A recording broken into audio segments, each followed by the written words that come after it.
Hi and hello once again, everyone. We are back once again for Monday Grab Bag, and today we've got two games that we're going to be playing through. First off, we are going to be playing Truss by Ompuco. Here is a screenshot of Truss. Truss, of course, refers to, as you might guess from the screenshot, that type of tall electrical tower. Ompuco is a current VTuber and OBS shader wizard, I guess is the best way to put it.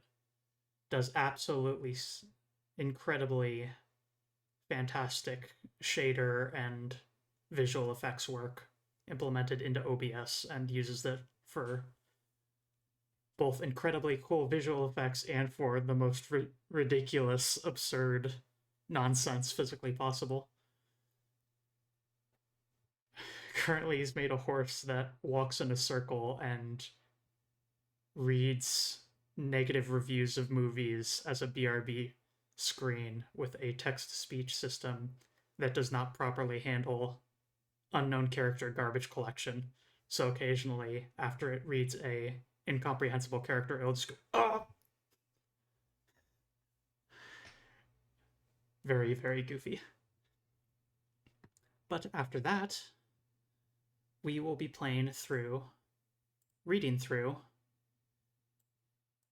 COLORATURA.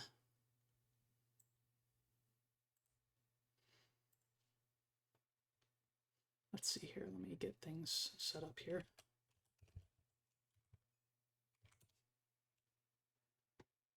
Yeah, COLORATURA was made by Lynnea Glasser. Sorry if I mispronounced that a little bit. And it is a interactive fiction story. This is going to be the first time we are playing an interactive fiction Twine game on the stream. And so this stream is going to be a lot more focused on story time with Moo. So I'm going to be doing a lot of out loud reading, and I hope I can get through the whole game, but we'll see how my throat treats me.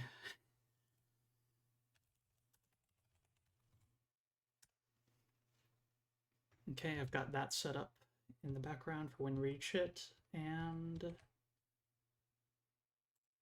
let's get Truss fired up.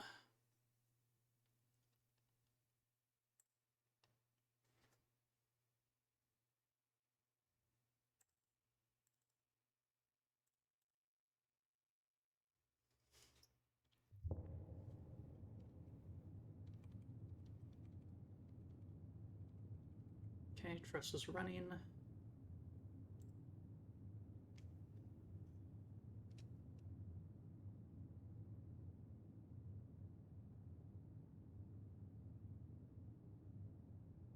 Ah, okay, that's why. That is the wrong thing. There we go.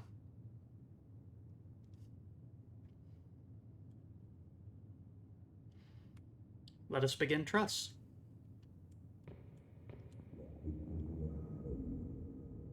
Pick up the vessel. Click to interact. Give it your flame.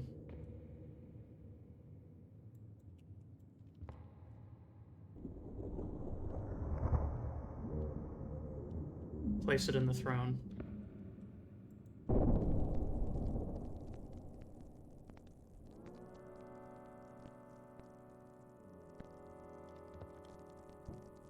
A warm, dim flame burns quietly in my domicile.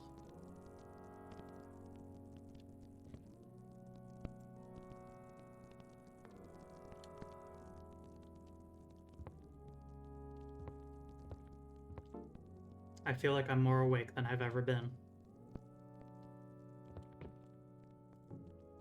Peering through these shutters, I can glimpse the grace of snowfall.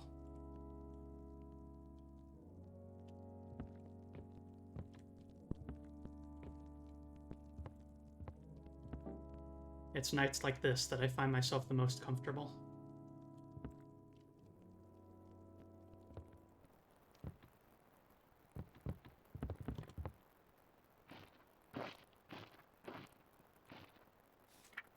tonight, all your demons will join you.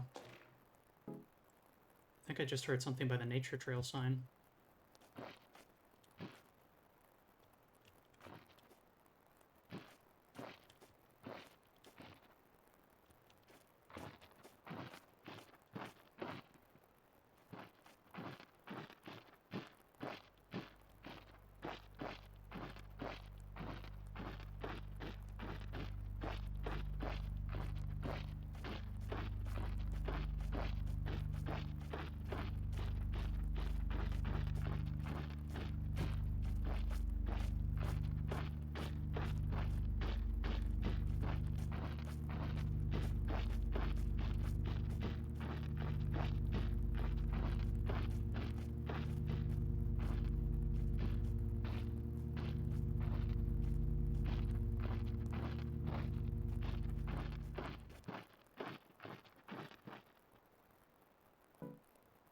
They're gone. Have you lost yourself? Hold R to wake up. What a bizarre sign. Have I lost myself?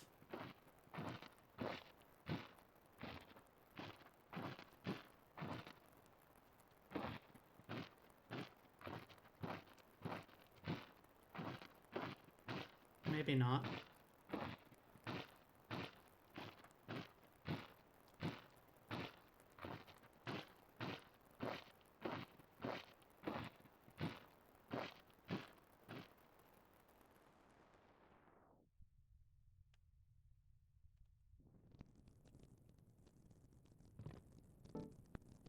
The flame continues burning.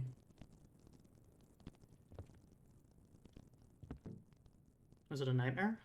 Was I just asleep? I can't shake the feeling that the silence of this night is an omen. Not sure what exactly I just saw, or how I got back here.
Really love the visual effects in this game.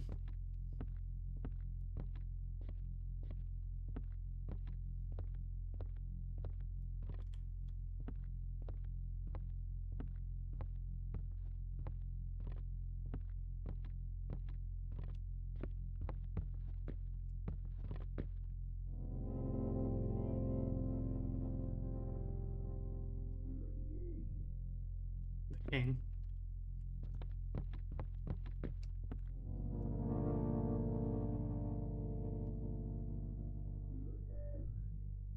The damned.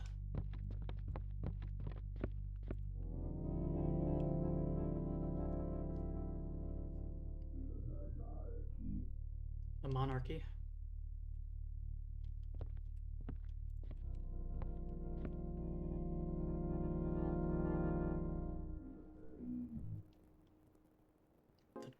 The dream.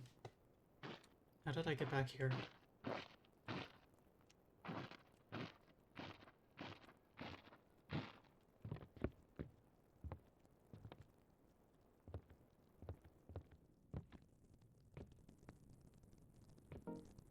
The flame grows stronger.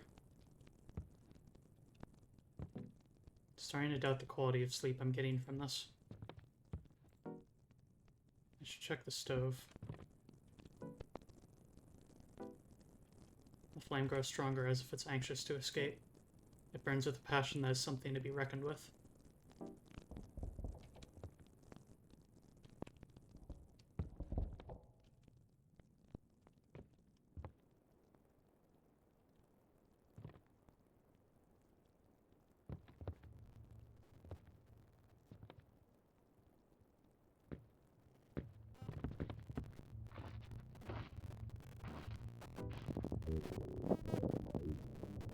We can't stay here forever. Our flame needs to breathe.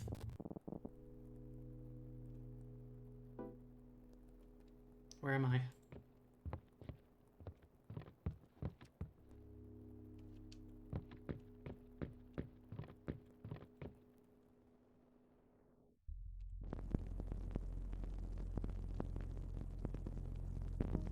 It burns.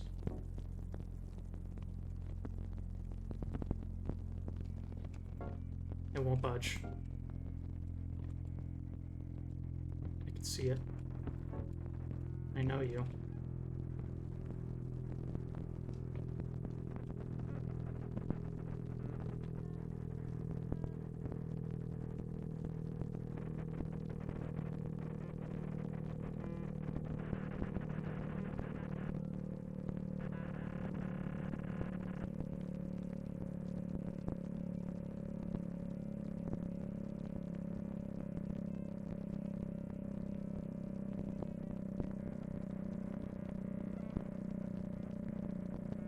Burns.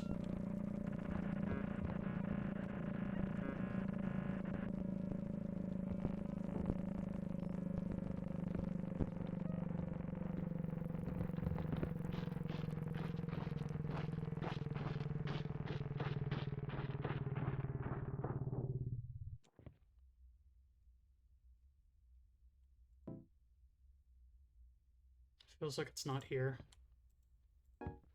It's gone. This isn't right. This isn't right.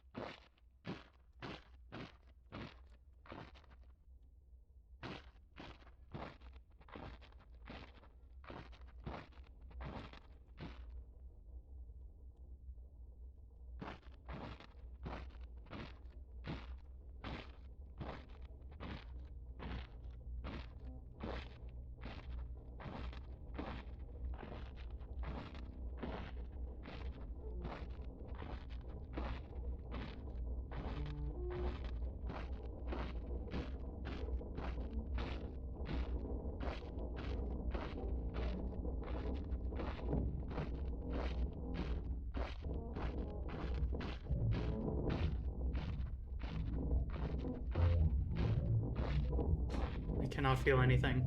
It hurts. I cannot feel anything. It hurts. I cannot feel anything. It hurts. I cannot feel anything. It hurts.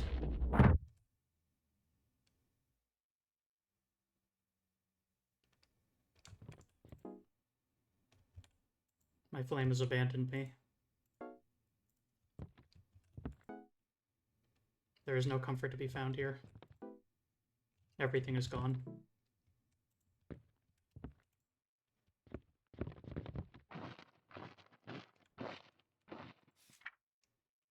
I can't feel anything.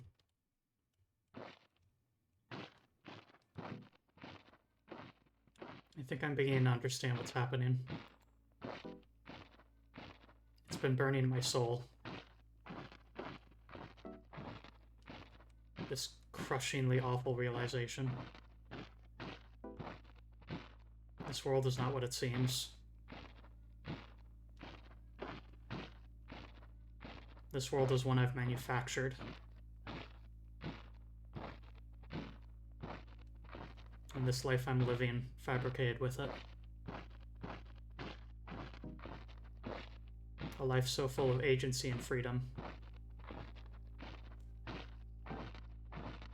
that it leaves a void which genuinely terrifies me.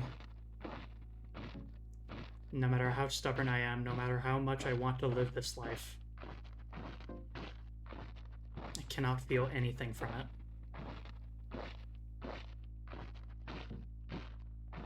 I cannot cope.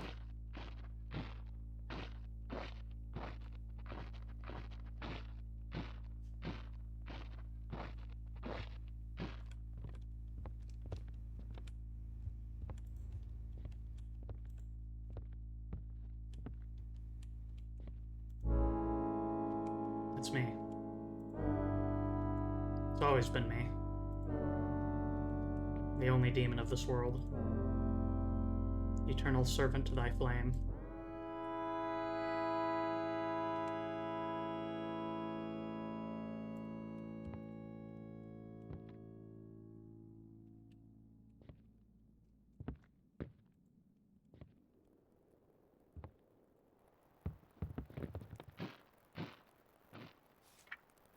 I could feel something.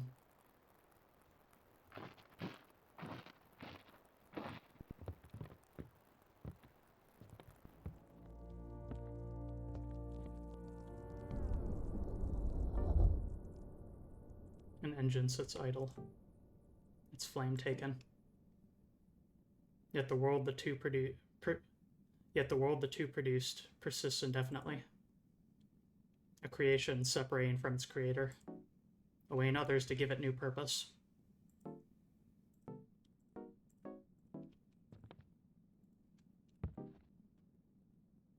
How many times have I found myself back here before? How many more times will I find myself here again? Will I ever find a true comfort like the few I imagine? I can only hope for the future. It's all I know I have. A fiction formed so tightly it seems almost real. Framed so tightly. My apologies.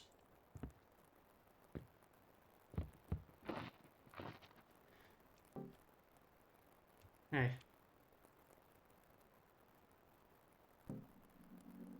I'm sorry to have deceived us both. I really thought that I needed this. That I needed to escape. Everyone I've ever known and created always seemed so fulfilled. Living their own stories.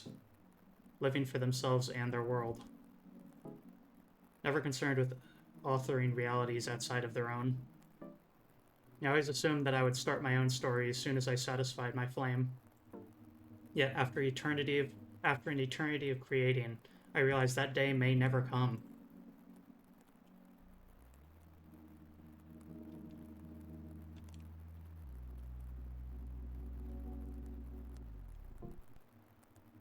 I abandoned my flame into a vessel, manifesting this reality to be unburdened by its needs. I left all my memories behind and assumed my artificial role. I told myself I've always been here, and that my demons were never a part of me.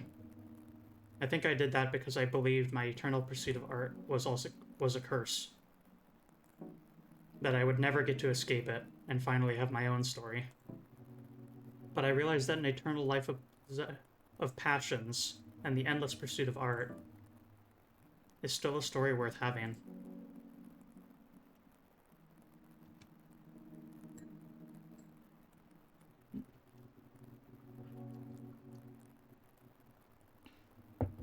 Make sure to hydrate. I should have never blamed the flame. It's always been there for me. It's always been a part of me. It's always been my seed of purpose. And even if I'll never satisfy it, it makes me happy to try. To create things that never were. To create things that never will. create with all that encompasses me.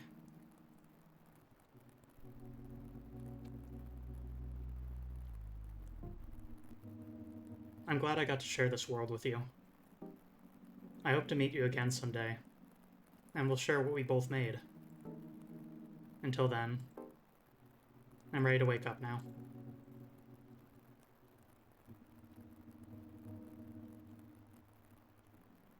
I'll do my best, friend.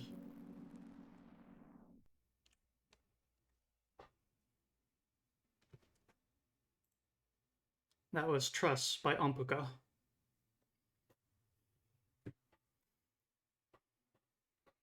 Thank you for joining me through it. And with that, we will be moving on to Coloratura.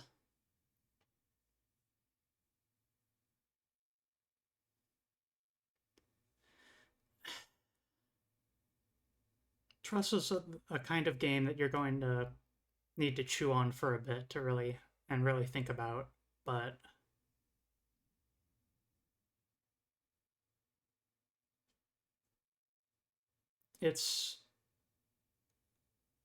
I feel it's a meditation on the creation of art and the satisfaction of creating something, and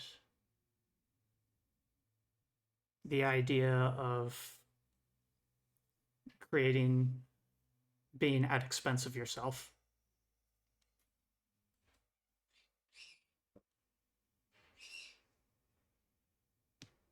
Is my tale, my story, going to be one of creating a bunch of worlds? Am I okay with that? To follow this passion and to have that define me?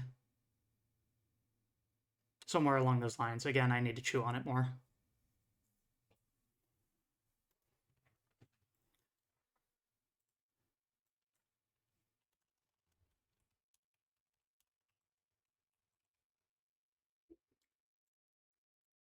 I will note coloratura has some musical terminology in it. After all, coloratura itself is a musical term. And I am a little bit illiterate when it comes to musical terminology, so I hope I don't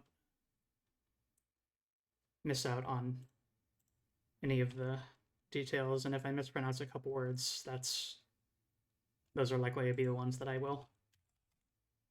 Let me update the category here. Why is it not loading? There we go.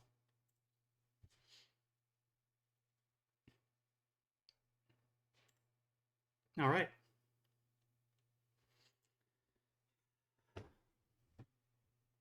See if my water's still hot.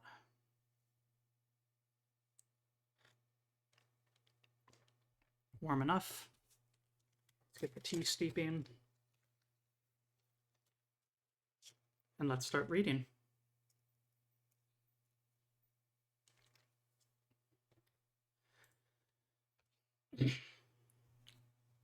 The song of the universe envelops you, pulsing through you in the otherworldly aether.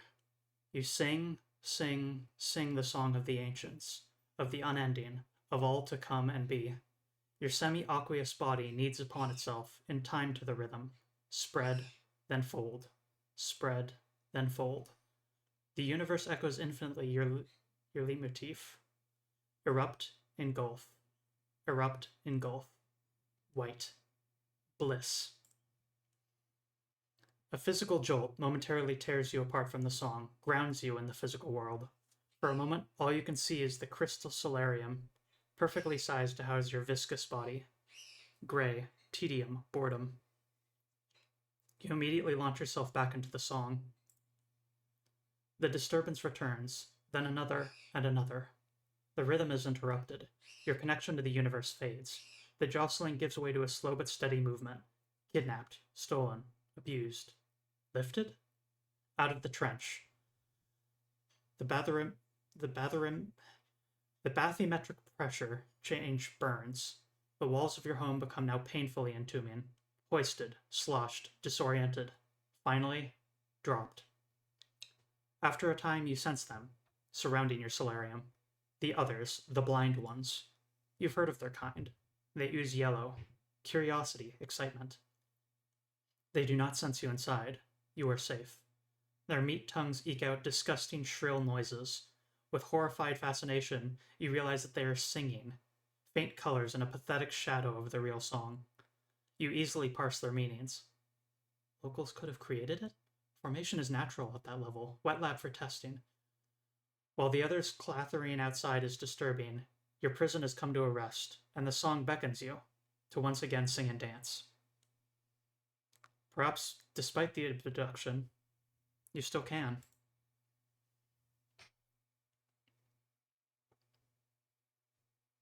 Coloratura by Lynnea Glasser.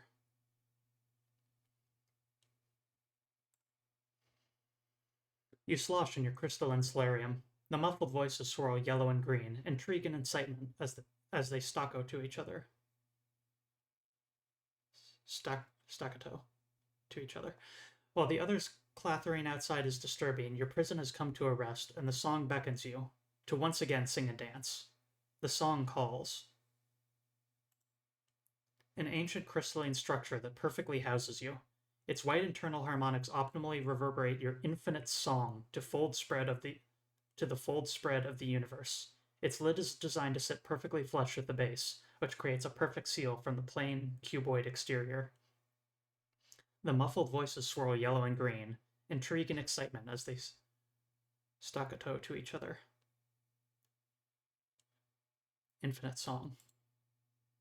You launch yourself back into the bliss, the harmony, the rhythm. From up here, it feels different, but still welcoming.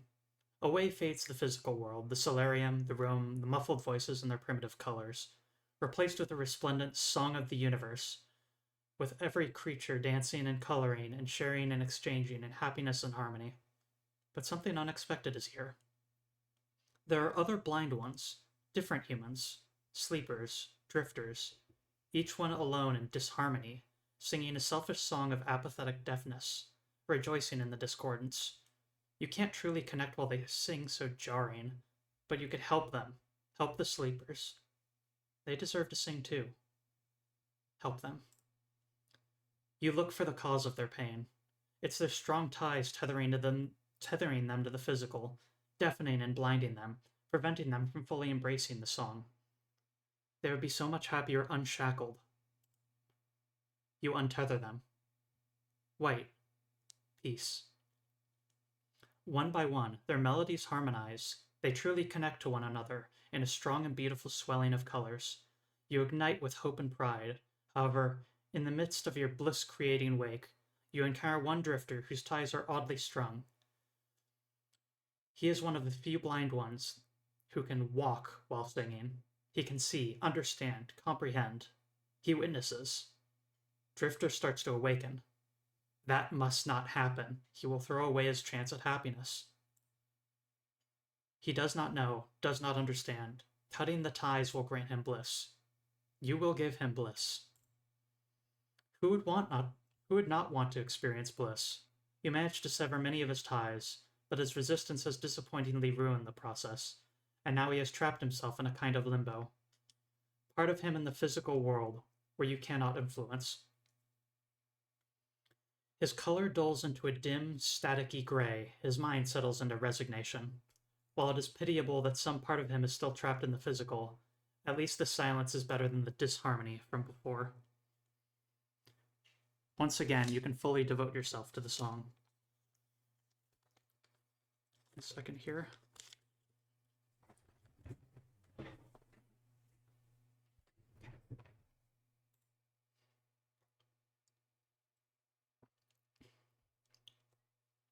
You sing and fold, push apart, consume, push apart, consume again. You join into the music of the universe, and relief overwhelms you as the universe itself mirrors your motions. White. Bliss. You hear a faint black flurry from the physical. Then, a mechanical roar rips away the universe, and you are snapped back into your aqueous body, back to the solarium, to the physical. Everything is moving again, not up, but away. Realization. They will never grant you peace. Determination. Return yourself and your solarium to the proper place. But first, this unnatural movement must be stopped. The muffled voices have left, and the surrounding room is empty. The human place is just outside.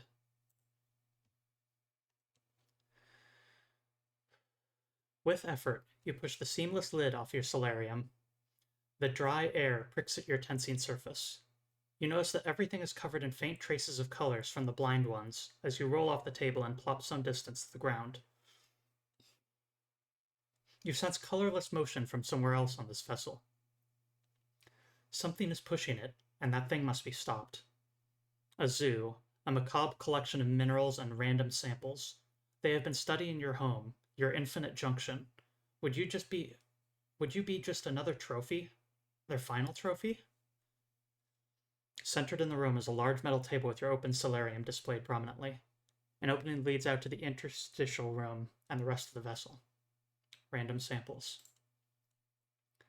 They've been studying, searching, looking, trying to understand, but their attempts at understanding colors are amateurish, off-tune, and one-sided, and poorly scaled. It will take them a long time to gain even the smallest bit of enlightenment from the couple of stolen rocks. You feel pity for them. There is also a passageway that leads out to the interstitial room and the rest of the vessel.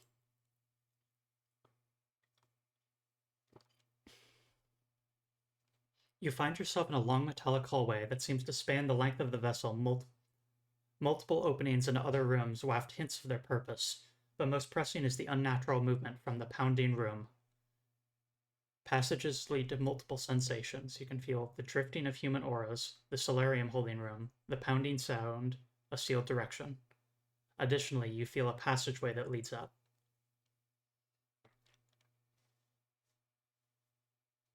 Welcome, F-Zoe. We just started up Coloratura, and currently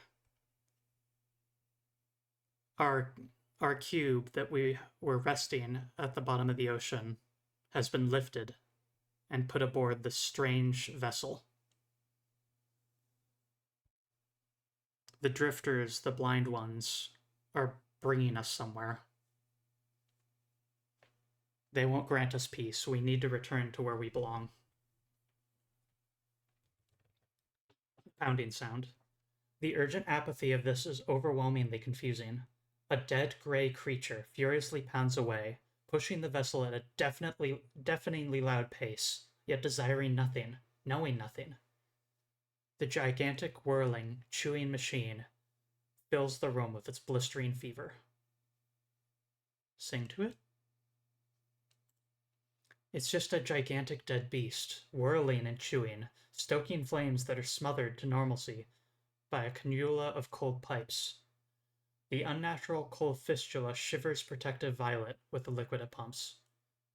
Giled to the pipes is a curious device. It is controlling the larger machine. It must be in charge. You sing to this smaller device, asking it to stop the machine, to stop the movement. It doesn't answer either. Touch it. You investigate the device by oozing a small part of yourself through slotted pores of the device. It communicates! You can feel electricity entering your body. You enter further, eager to speak its language. But your conductive body ends up forming multi-directional currents that are simultaneously overwhelming and confusing to the machine. It sputters one final attempt at reconciling all the directions, beeps frantic red, then slows to gray before squeaking out. Black. Sleep. You destroyed it? You retract yourself. The chewing stops. The pounding stops. The ocean drags the adrift vessel into a blessed retardando. The blind ones approach, frantic and trampling. There's a brief excitement in another nearby room, then back again in the interstitial room. Soon they will be here. Two of the humans burst into the room. They are much bigger than you expected, certainly much bigger than you. You worry about their intentions, but even creatures such as these cannot be without empathy. One of them blasts streaks of uneasy orange with undertones of commanding violet. She is in charge. The captain. The other is much more nervous, corkscrewing tightly in red-orange folds. Obviously, she is the beast's handler. They searchingly clunk about the engine and sing to each other. You can see the colors of their pliable song of clashing teeth, mushing lips, and vibrating membranes, each note an emotional, simplistic story. The dissonant dialogue is even more jarring this close, but you manage to keep pace. Engineer quickly smooths out into a rounded indigo. Easy fix. A simple replacement. One of them must be understanding. Sing to the captain. You attempt to reach out to her, to ask her for help. You just want to be returned to your home. She is an ordered creature. She would see the logic in such a basic request. But her colors do not respond to, do not even acknowledge yours. You realize that she is indeed completely blind. She cannot understand. None of them can, you realize. It must be terrible. There must be a way to reach them. Captain compacts her uneasy orange against herself, pressing what little violet she does have against Engineer. We need to get them to a hospital ASAP. Medic doesn't know what the fuck is going on with the crew, and we already have to eat the cost of abandoning the transponders. I need to know right now if I can trust you on this, or if I need to send out an SOS. Engineer solidifies, strong and sure. Captain churns further, folding over herself, indecision, uncertainty. She hangs, momentarily simultaneously trusting indigo and stubborn ultraviolet. In this delicate state, you could color her either way.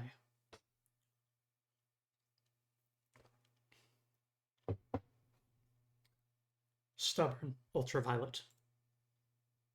Captain touches Engineer. It seems emotionally significant, but you cannot hear it.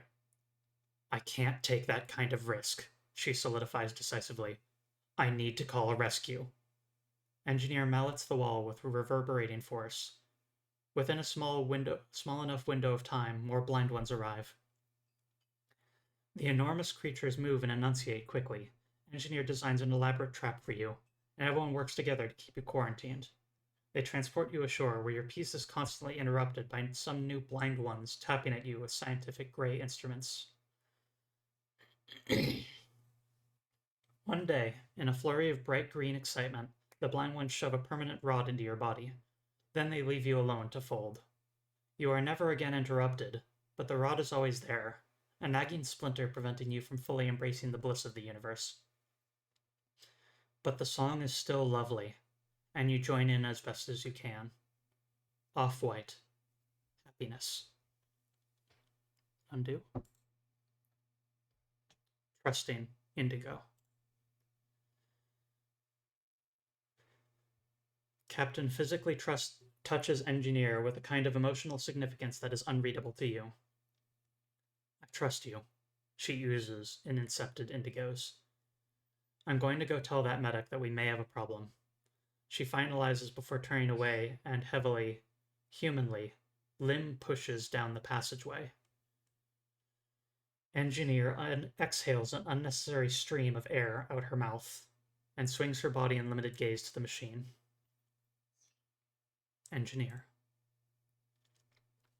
Engineer bubbles in a self-focused, gleeful green as the machine resumes its apathetic, mindless life.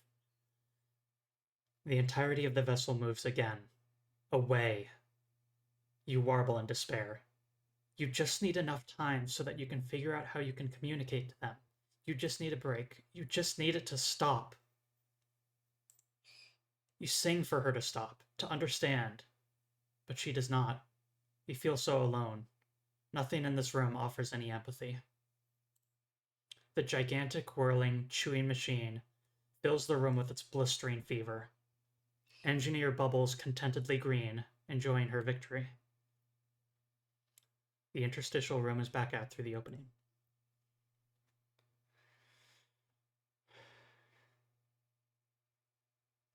You find yourself in a long metallic hallway that spans the length of the vessel.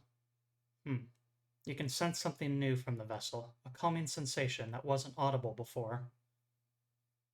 A calming directive. The protector, the ameliorator. This is what keeps the dead beast calm. A simple set of connecting pipes steals heat from the engine, stores it in a tank of dead and artificial water, which is itself then soothed by living water, a living water vat of pumped water cooled with its own hose system. It is a horrifically efficient but mindless system of burning consumption. Connecting pipes. Part of the whole cooling system, the pipes are nothing more than metallic hollowed bones, pumping hot and cold in a dead, apathetic, constant rhythm. These are what is providing the beast with the counterbalancing calm to its fury. A tank. Stomaching gallons of empty and chemically infused water, the huge tank churns with stolen heat, streaming in from the other side of the wall in an undead andante of gray. It is fed by the hoses, and itself feeds into the metallic pipes. The hoses.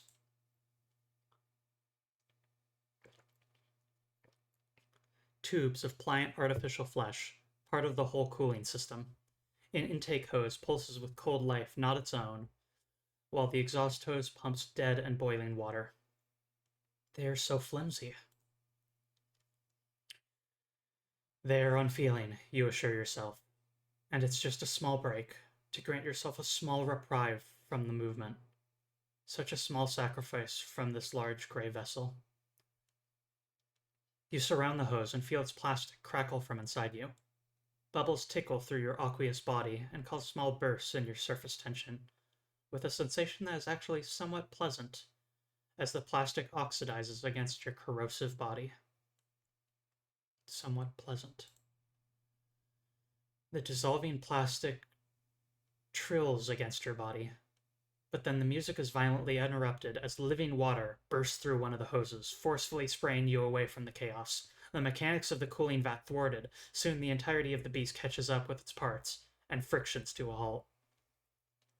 Living water continues to vomit uncontrollably from the ripped hose. You sense the handler approaching from the passageway, and you feel nervously conspicuous.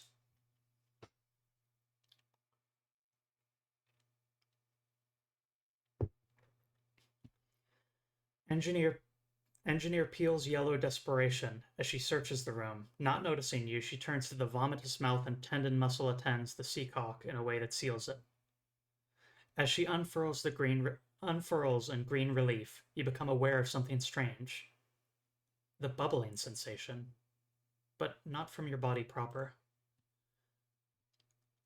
You had almost forgotten that physical sensations could be pleasant, but the fact that you are still feeling that bubbling sensation is strange, until you realize where it is coming from.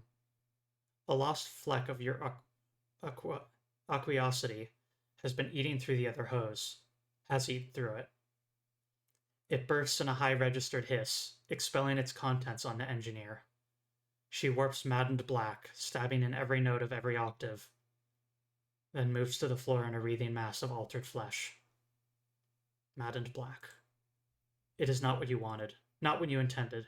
You just wanted it to stop. Captain enters, and her bubble of commanding violet melts into a horrified mess of orange. Medic follows nervously from behind and examines all the meat parts of the black dissonant mess.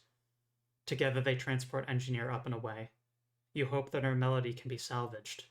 It is a terrible thing for a song to end, even one so simplistic and untuned. There is nothing left in the room but empty stillness.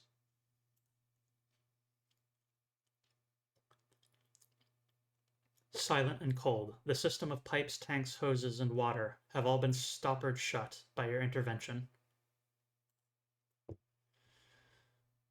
You find yourself in a long metallic hallway that spans the length of the vessel. You can sense new colors in the human area.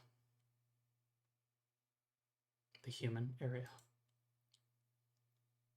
This room stores rows upon rows of humans, unmoving on stacked shelves, deeply connected to the universe, basking in its glory. You also notice that this is where the Drifter physically resided. His mind statics gray, and you can sense his fragmentation. You feel a desire to reach out to him, to fill his colorless void. However, a human moves freely about the room, trying halfway to connect and sing, and understand with the Drifters with mercy. The mercy is close to succeeding, but something is holding her back. Humans. With the exception of Drifter, they intertwine unique but complementary stanzas, combining into a song that is beautiful, if not somewhat simplistic. They are being tended to by the Mercy, who is close to seeing, to understanding.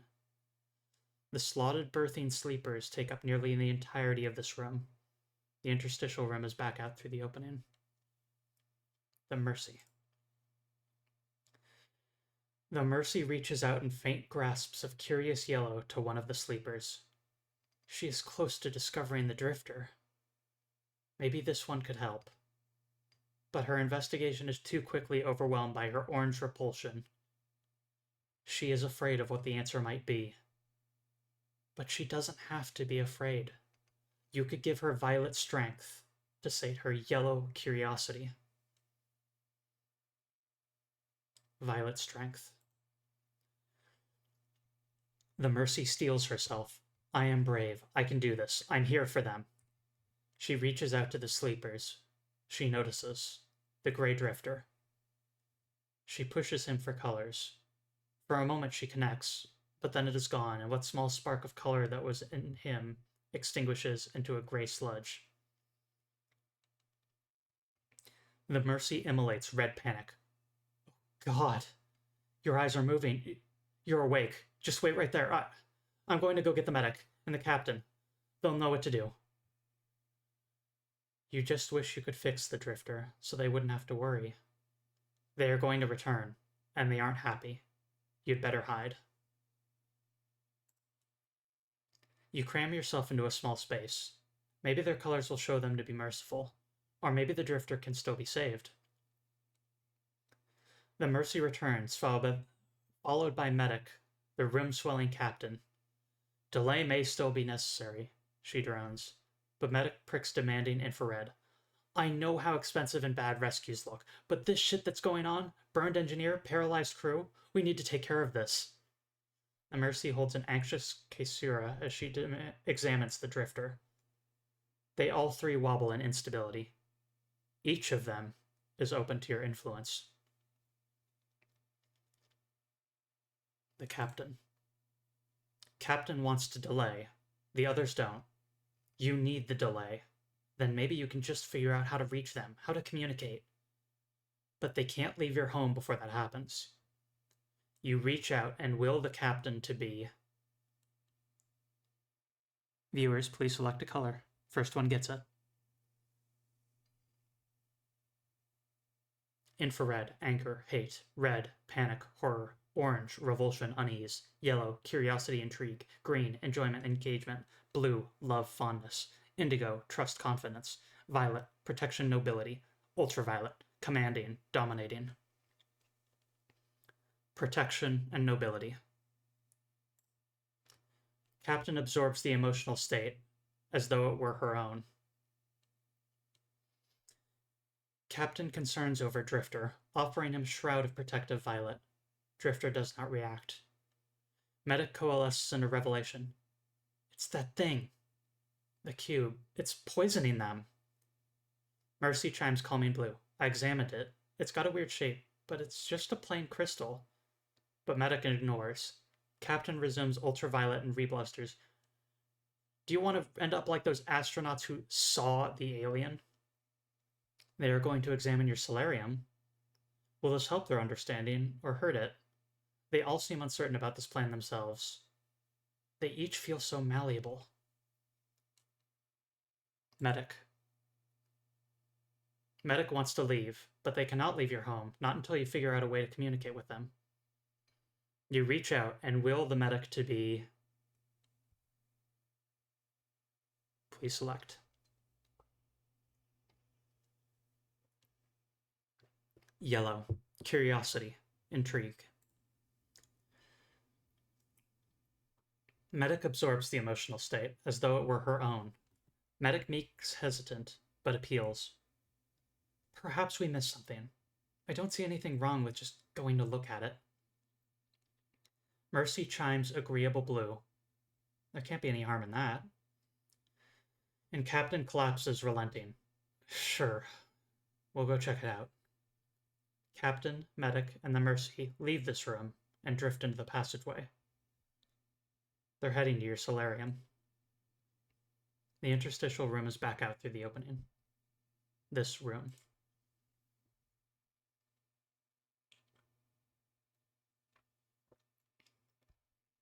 Stores rows upon rows of humans, unmoving on stacked shelves, deeply connected to the universe, basking in its glory. The drifter statics gray. A blind one, a human, probably male. He breathes incoherent, oozes fleshy secretions, and his odd combination of connections prevents him from either singing or walking.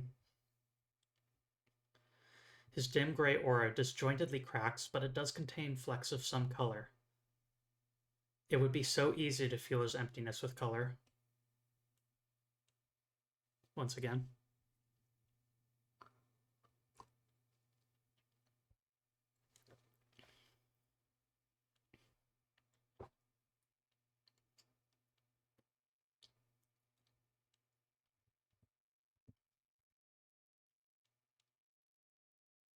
Any suggestions?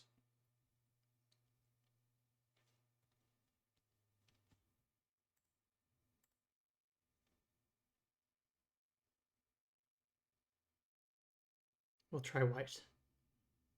Bliss. Perfection. You reach out, caressing the drifter's delicate aura. Creating pure bliss with his condition is beyond you. He fades back to static gray. You could color him again, although maybe something can be done elsewhere. There are other things in this room, and the interstitial room is back out through the passageway. Green. Enjoyment. Engagement. You reach out, caressing the drifter's delicate aura. The drifter settles into contentment of enjoying green as happier memories dominate his mind. He fades back to static gray. Violet. You reach out, caressing the drifter's delicate aura. The drifter solidifies in bravery and nobility, ready to face any danger. He fades back to static gray. Back out through the passageway.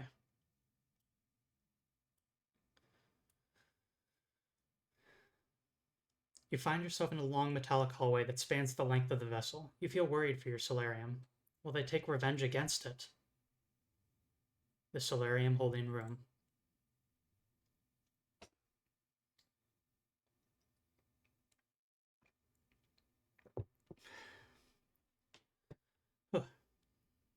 The humans vibrate in a repetitious din of nervous red. They concern themselves with the presence of your opened solarium and uncomfortably search about the room, only barely missing your entrance. Only the Mercy explodes curious yellow and fascinates over the solarium. Captain finally breaks out of shock and feigns a shell of violet control. You may be right. There may have been some sort of chemical in that box that got released due to the pressure change. Medic percolates into a furious infrared. Now hold on. I was expecting for Mercy to take a sample, do some spectroscopy, and maybe find an unusual chemical peak. Thank you, Alexander Brandon, for following. Thanks for the follow. But this is beyond that. It contained... I don't know what. We have to do something. You exult. Yes, they must do something. Return the solarium. This is your chance. You push Sing of returning, of order, of empathy. But as before, your pleas are met by blindness. You think you maybe get a hint of empathy from the Mercy, but then it is gone. None of them understand.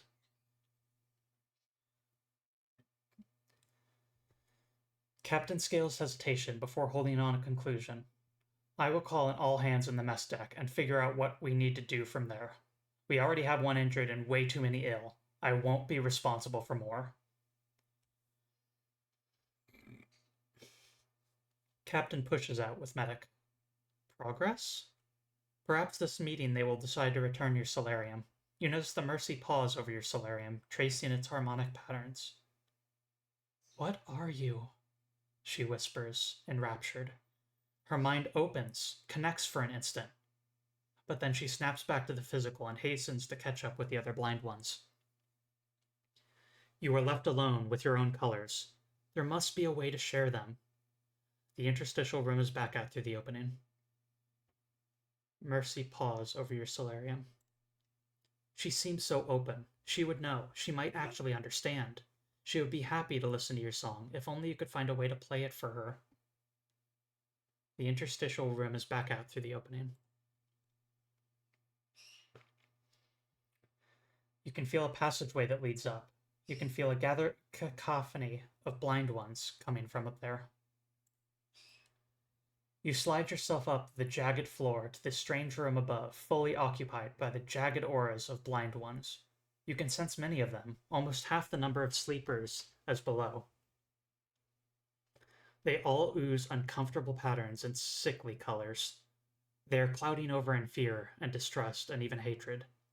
You catch snatches of color. Red, fear. Pushed open from the inside. Infrared, blame. She decided it would be a good idea. Blue, appealing. Can't fight each other. Passageways lead to multiple sensations. You can feel the passageway into a side room, the guarded passageway to the outside. Additionally, you can feel a passageway that leads down. The blind ones. There's many of them, all intently weaving strange and lopsided melodies at each other. It is so confusing to hear so many clashing colors at once. If only they could be fixed like the sleepers were. You attempt to influence one, but each time you catch one color, it is drowned out by another. There's nothing you can do for them but listen to their strange noises. Strange noises.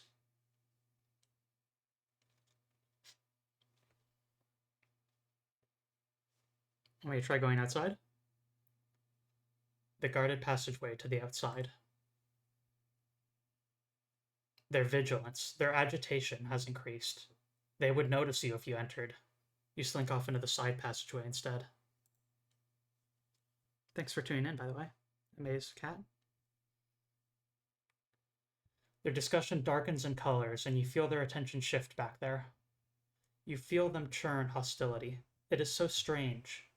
You can still catch small glimpses of colors from all the blind ones in the other room. The room smells equally of creation and destruction, of stealing the order of others. It is both fascinating and disgusting. There are several strange machines in this room. Colors. Their colors from here are even fainter. Violet, concern. Brain dead for all we know. Yellow, speculation. Entropic forces of the junction? Ultraviolet, denying. Absolutely nothing wrong. Strange machines. Most of the structures in this room are metal. The cold acoustic surroundings feel comforting in this vessel of broken colors. The most interesting of the machines are a heated structure and a hollow metal box. Heated structure. Simmering in furious detachment, the device concentrates heat. The other machine is not so frightening. You enter the hollow machine. It is full of slotted ceramics. You glide over a few of them and absorb organic material on their surfaces before exiting again. The other machine is definitely too hot to enter like that. A dishwasher? Slotted ceramics. Organic. Yeah, I think a dishwasher.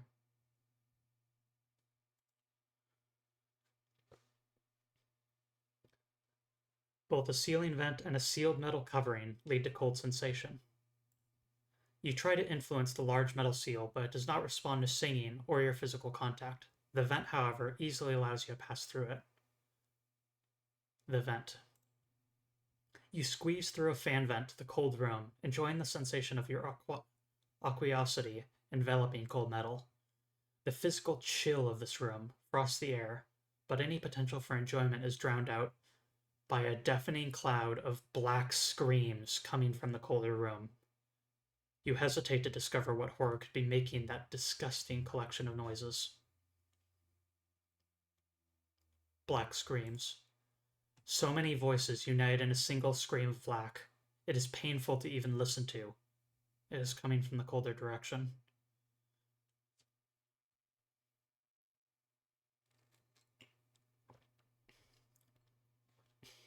Yep, I'm starting to feel it. Take care of your throat, everyone. To the colder sensation. You squeeze through a fan vent into the colder room, enjoying the sensation.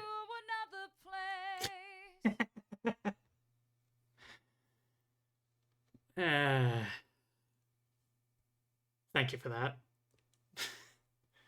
You squeeze through a van vent. You squeeze through a fan vent to the colder room, enjoying the sensation of your aqueosity enveloping cold metal. The madness in this room is soul-wrenching. How the blind ones could live with this atrocity is unfathomable. Fleshy chunks of the formerly alive sit in frozen stacks, trapped in disunity. Your own situation is frustrating, but this is a true horrific travesty. You need to help this, heal this, fix this. You cannot idle while such suffering exists. Heal this.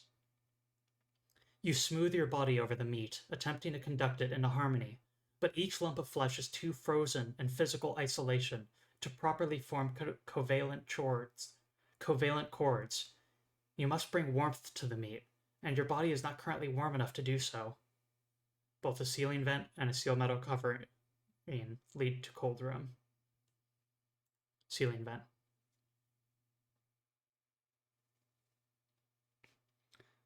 Sealing vents lead to two separate directions to the burning room.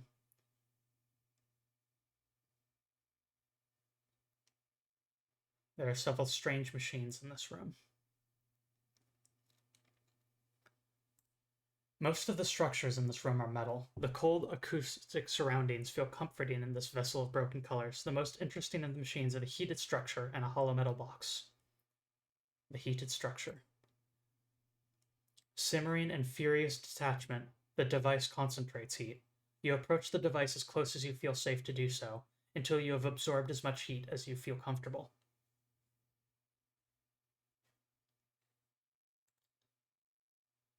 The blind ones are those who cannot hear my song. They're humans. They can speak in their colors, but their song doesn't meld with each other. They cannot experience the true happiness and bliss that only I can offer them. They've taken me from my home, and I need them to understand the beauty that I can show them if I can just get them to listen. But there's something more pressing. The travesty that we can't allow to continue. To the colder room. You squeeze through the fan vent to the colder room, enjoying the sensation of your aqueosity enveloping cold metal. The madness in this room is soul-wrenching. Fleshy chunks of the formerly alive sit in frozen stacks, trapped in disunity. Your own situation is frustrating, but this is a true horrific travesty. Fleshy chunks. You smooth your body over the meat packages, physically and metaphysically conducting unity and understanding and cohesion. As you weave together the previously disparate notes, the black gives way to confusion, then curiosity, then slowly to joy and happiness at the newfound song. The new song greenly bubbles into gleeful thankfulness. The new song plays with its new aura and body in wonderment and joy, singing of fantasies and futures. You two tumble in its newfound beauty, bouncing ovoid spheres of call and response. Its happiness is infectious, and you find yourself engulfed in the bliss. But slowly, the sphere of bliss deflates. The new song's blissful melody is marred by a realization of its surroundings. The cold that threatens to halt its song. It begins slamming around in a panic. You attempt to communicate that it could easily open the freezer door to escape, but the new song doesn't understand such complex concepts. It hasn't lived long enough. And now it thrashes violently as it slowly freezes to silence. You're not sure exactly how to help the new song now. Listen to it? Sing to it? Color it? What should we try?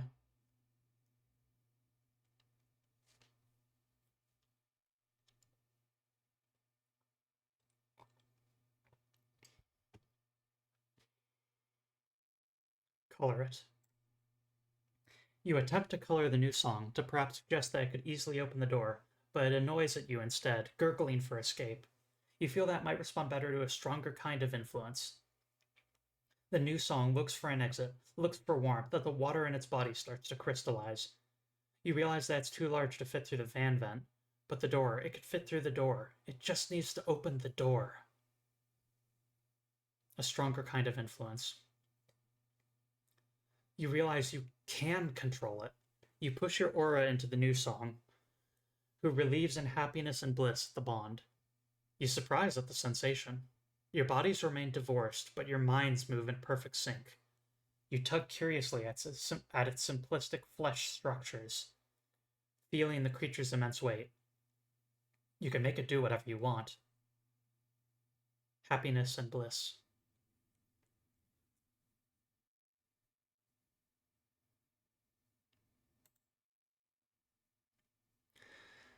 Pulsing with the rhythmic bliss of the universe, the new song gurgles in blissful whites and greens, but it cannot stay here. It should be freed. Sealed metal covering. You shove the new song's body against the freezing door, barreling into the next room. It takes a moment to collect itself before locking into understanding. It wrests control and independently gallops to its own freedom, opening the cold door, bursting out into the middle of the human congregation. They respond in shredding blackened oranges and reds. One blind one wails in aberrant disgust and pushes things at the new song. Another grabs a violet cylinder and expels its contents, gaseous carbon dioxide, at the new song. The shock severs your tenuous connection completely. The new song gallops on, indignant, to bask in the warmth of the nearby star. As the doors slowly swing back shut, the new song sings for you of freedom, of joy, of radiance, before leaving to compose itself a new life. You follow after, going through the vents out into the burning room. From here you can feel the blind ones wax panic and wane intellect as they scatter themselves about the ship in a chittering frenzy. You are right to be wary of their responses, but perhaps you can find a way to message them in a way that will not trigger their primitive, hostile, brain viscera reactions. There must be some way to make them receptive.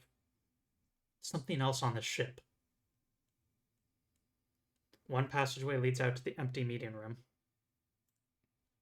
The room still has lingering colors, but it's fairly empty. Lingering colors. Just a strange soup of all sorts of clashing and atonal colors, fading and faint.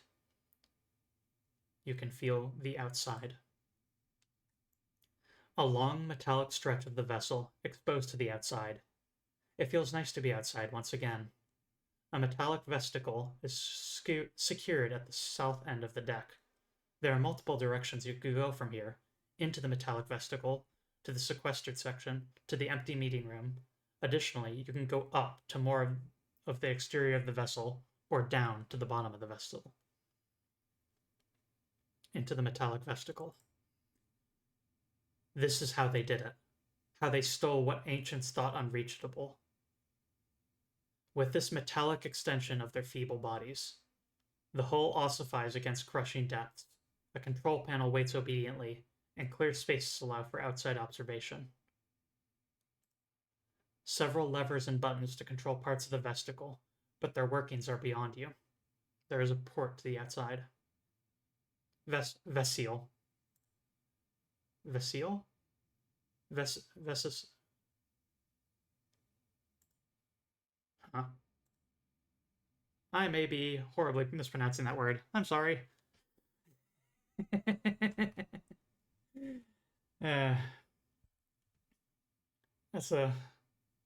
That's the concern about reading interactive fiction live. Go up. Here, the Mercy pleads with the sealed mechanical orifice, offering it comfort, togetherness, solidarity. The orifice, and whatever is on the other side, offers no response.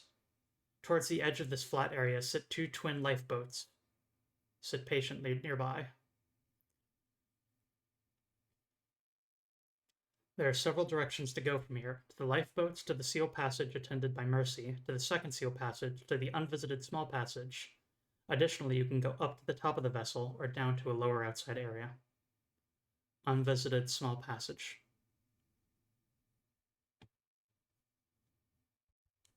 I do superbly on so many words. Thank you. Yeah, I had mentioned at the top of the stream that there's a lot of musical terminology used in this game. After all, its title is Coloratura, which itself is a musical terminology, so there's been a few words that I do not recognize and thus don't know how to pronounce. To the unvisited small passage. Here the unwell captain racks her body in shivering contortions of a fear-induced sickness. A new blind one, and a sister, attempts to comfort her with a shield of blue, but Captain is too far gone. You might be able to help, though. Unwell Captain. Captain moves against the floor in a way that is perhaps significant as she tries to communicate with the sister. We need to send out... But then she loses herself in her colors again. It would be easy to color her, to fix her. A sister is certainly not helping. But then again, you feel nervous fixing her. What is her plan? It will probably involve moving away again. You should stop that first, just to be sure. Then you will fix Captain. A pass-through cabinet leads to an unknown location. Anxiety sickens the lymphatic flow of this room. Engineer sits unmoving in black, dressed in dull pain. Medic wraps herself in selfish, shiny colors, ignoring Engineer completely. From outside, you can hear the Mercy speaking soothingly to the medic. You can go back out to the outside, sealed. Additionally, a pass-through cabinet leads to the secretion room.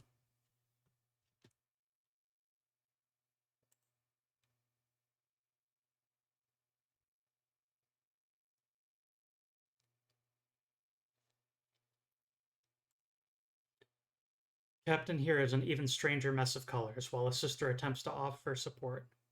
You can go back outside to the small outside. Additionally, a pass-through cabinet leads to the recovering room. The small outside.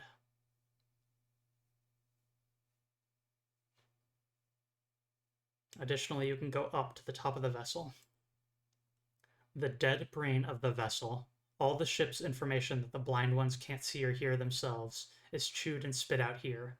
Unblinking sonar sensors, a large compass, a glowing marked table, the vessel's controls, and most prominently, the mechanical voice box, all give the blind ones a shadow cave illusion sense of control.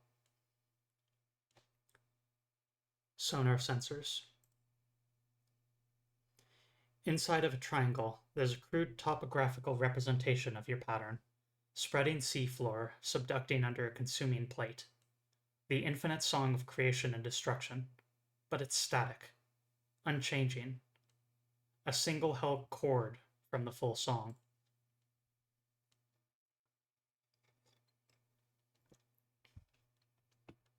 A large compass. A strong magnetic field emanates from a central globe. You can feel your ions tingle as you approach it. You press your body up against the magnetic influence of the orb, and tingle as your ions align uniformly.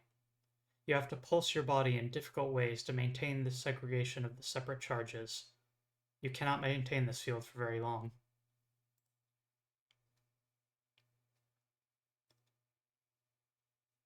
The mechanical voice box. A whole system to artificially transcribe their garish music and rebroadcast it both throughout the ship and beyond to others at a distance.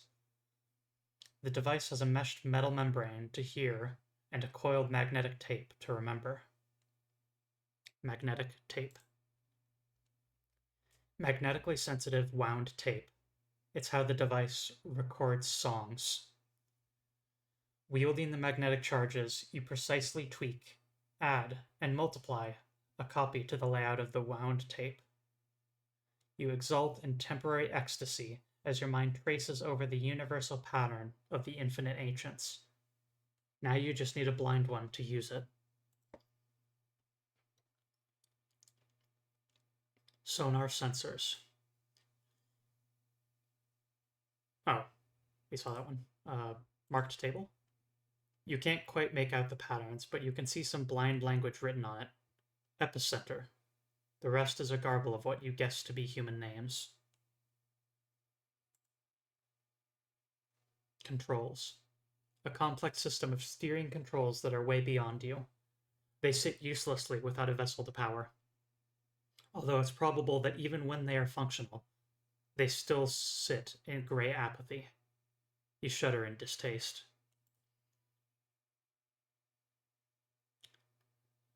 In the small outside. Your body loses its magnetic charge as you leave. The Mercy pleads with a sealed mechanical orifice, offering a comfort, togetherness, solidarity. The orifice and the medic on the other side offer no response. Toward the edge of this flat area sit two twin lifeboats, sit patiently nearby. To the secretion room. Captain here is an even stranger mess of colors, while a sister attempts to offer support. A sister. The sister hesitantly asks for help and guidance, but her attempts are futile. She does not understand how to fix Captain. Not really. But you do.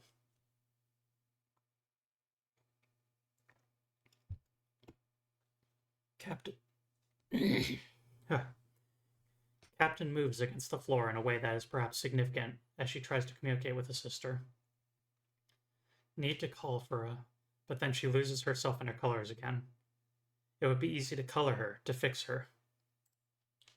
Her streaks of orange are causing her so much distress. You reach out to correct it. Please select a color. First one gets it.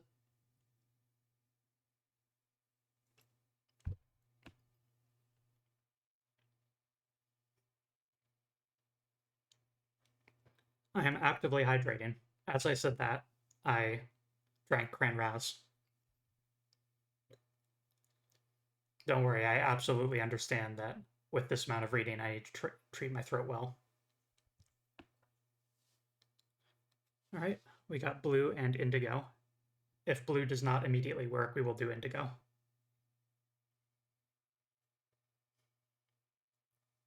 Blue. Love, fondness. Captain grasps at old memories and strengthens in violet resolve. Her retching ceases, and she turns to the other blind one. We need to do two things. Radio alert all nearby vessels and jettison that fucking box overboard. You darken. A sister pales. That will not work. You need to be returned properly, inside of the solarium, dropped at the infinite junction. When they go to listen to your song, they will be able to hear and listen and understand in colors simplistic enough for their physical thoughts. The sooner they call, the sooner they will all learn the truth. A sister objects in indigo with tinges of indignant infrareds. I think we brought a relic aboard, alien or local or cursed or something. We need to return it where it was, or else we'll all be fucked even worse. Yes, a sister is close. But can she do it by herself? It would be easier if they were all understanding. They're both too entrenched to change their colors, but you could perhaps strengthen someone's resolve. Captain, a sister, strengthen neither. Which shall it be? A sister. A sister objects in strong indigo with tinges of indignant infrareds. Wait, before we do that, I mean, I know you're not that into the unknown, but I think we brought a relic aboard, alien or local or cursed or something. We need to return it to where it was, or else we'll all be fucked even worse. Captain steadfast and credulous. It's leaking something, and we definitely don't have time for a dive just to what? Put it back neatly? We need to ditch it and get to shore. You slosh in frustration. Well, at least once they turn on the device, they will all understand. Which shall we do? Follow Captain, follow a sister, check on Mercy, check on Medic and Engineer, or wait for the beauty to hit them all?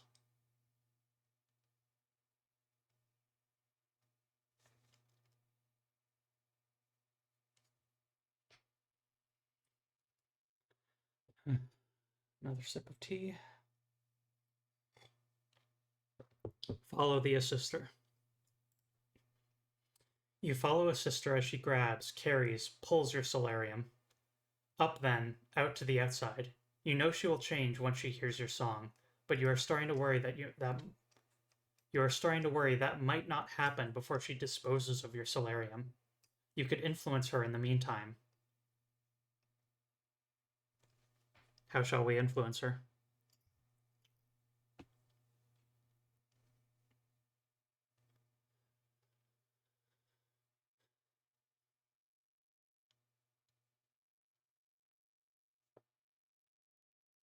Ultraviolet came through just slightly before yellow did.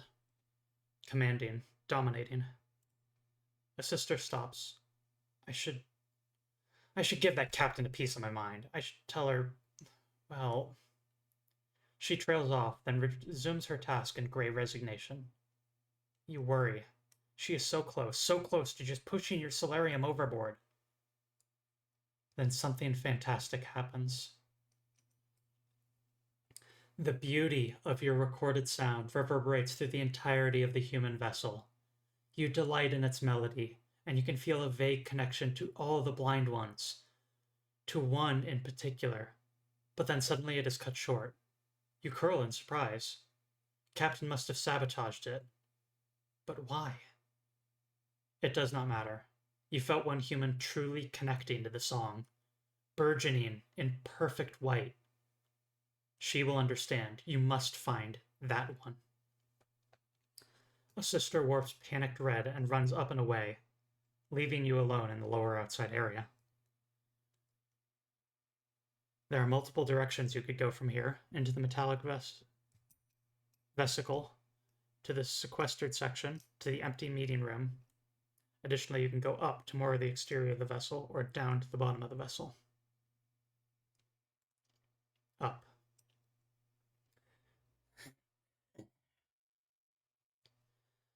The Mercy here has over-immersed in your song, and now her body wilts from boundary-exceeding heterostasis.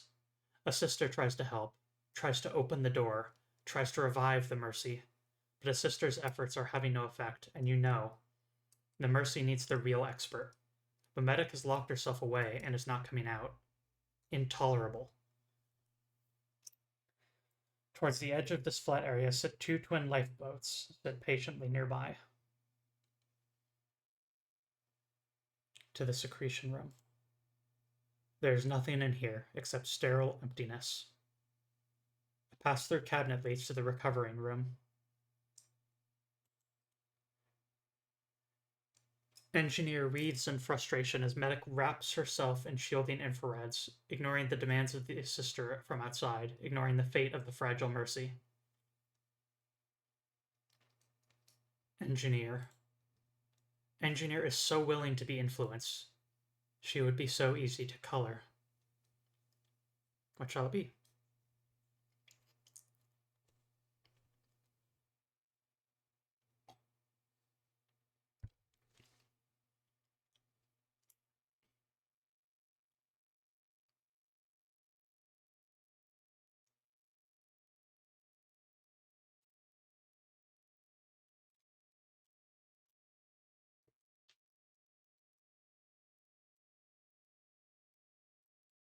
Indigo. Trust. Confidence. Engineer attempts to get up, to force medic to aid the sickening Mercy, but pain causes her to lose her self-resolve too quickly. You would not make that mistake. It does nothing to medic. It gives no help to the Mercy. Engineer is so easily colored, but maybe that is not enough? Maybe there is something more you can do with Engineer.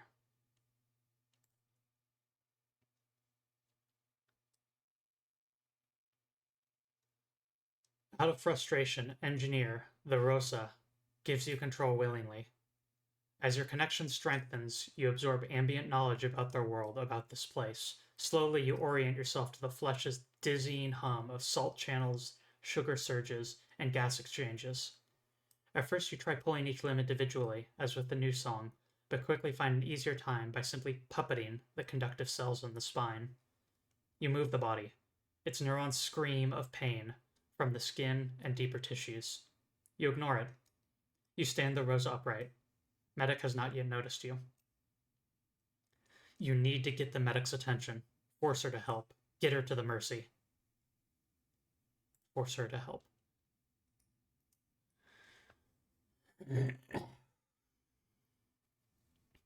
Flesh pounds flesh as the Rosa body jars Medic into a new melody of dark, horrified red. Medic babbles, "Oh God, please don't, I won't. Your bandages, please, I will help, just don't hurt me." Medic bursts open the hatch, and you follow to ensure her compliance. Medic wreathes under the additional dagger-furying curses of a sister. Goaded into helping, Medic touches the Mercy in an intricate, breath-sharing dance that restores her body. Rosa's body collapses out of your control, inoperative just as the Mercy's body gasps into life. Medic glances over and eye snares you. Medic tumbles black, forward and back, then expands and contracts. Medic whispers to herself of escape as she flees. "Thank you, Sarah." The Mercy buzzes to the long absconded Medic. There is a distinct change in her timbre, bemusement and detachment toward her old world. She notices your presence and pretends to address a sister, again in the same tone. "I'm feeling much better, Wenig, and I think that I will do some paperwork in the lab." A sister shocks incredulous, but obligates the Rosa with assistance as the Mercy heads down. The Mercy. She has heard. She is open. The Mercy expands white as she heads down to the wet lab. You notice a sister drag Engineer to the med bay and lock it. Wet lab. The Mercy glows as you enter her presence. Her mind still swims with bliss, and her song is perfectly tuned. "Thank you. Everything is so beautiful now." She moves her body and picks you up. "I know what you want. To return." You can feel her flesh react where it touches you. "I want to help you. Get you back to your home." The flesh now oozes in ashes. "As thanks for the magnificence that you have granted me." Her flesh now scalds acidic, but the Mercy continues. "What do you want to do first?" Which of these texts should we click? Flesh, direct Mercy to the loading dock, or possess the Mercy?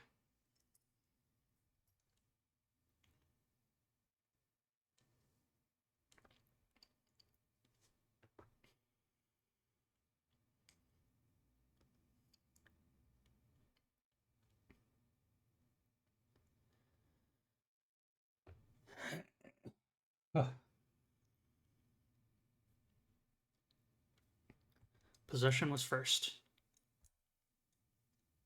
Possess the Mercy. The Mercy willingly gives you possession of her body, and you seat your aura within hers. Your puppeting connection causes you to eavesdrop the nerve scream of the flesh dissolving where she is holding you in her hands. She needs to drop you. You drop from the Mercy as she continues, oblivious. "Listen, I know what to do. We'll use the sub. But first, please, help me fix Ruvid. He's the drifter. I heard him when I was called. He's split, but I saw how we could fix him. We shall make him whole." You toy with controlling the Mercy's body. Your cords block together as her movements and emotions perfectly follow your directions. Towards the drifter. As you move through the mess hall, she plays out a brief rebellious solo, contemplating her release, but then rapidly stabilizes into her final bliss, complacent in your unity. The Mercy pauses outside the birthing room, outside where Drifter resides. She bubbles in white for him. "Are you ready?" Controlling the Mercy's body. You pull on her hands, and she detachedly notices the burns. "Oh, how careless of me.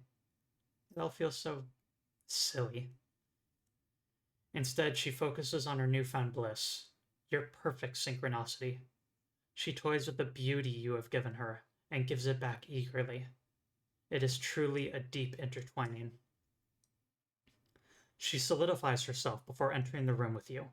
She examines and pokes at the drifter's broken aura before attempting the repair. Carefully, lovingly, she grasps at wisps of ties, at frayed connections, and colors them into this world. She almost has it. The Mercy sings for your assistance. She needs you to finish connecting him. You sing of unity, cohesion, and singlehood. His connections ribbon into a strange modal function, looping unnecessarily back and forth between the physical and the other, but in a way that actually restores him.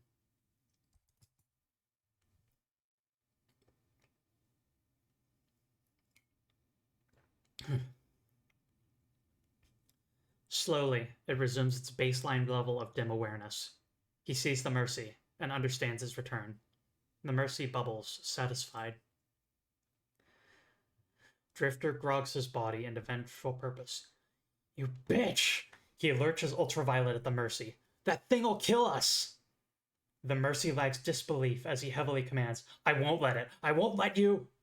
Drifter presses infrared destruction against the Mercy's neck. You lose control of the Mercy, whose colors swirl red. His body. His mind is solidified, but his body is still weak flesh. So flimsy. Like the hoses. Like the Mercy's hands.